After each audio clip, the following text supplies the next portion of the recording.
Here's a quick video on how you can open the notification center on Mac with a keyboard shortcut. So you can't fully see my screen, but if I go ahead and press the shortcut button that I have, then it will open the control center for me, instead of me having to swipe on the trackpad or click on the very top on the right. So in order to do this, you want to open the System Settings app and go ahead and head over to Keyboard right here.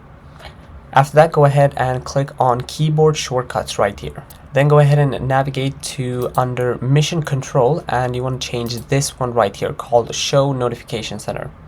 Currently I have my one set to F13 because it is easily accessible and it is not used for anything else.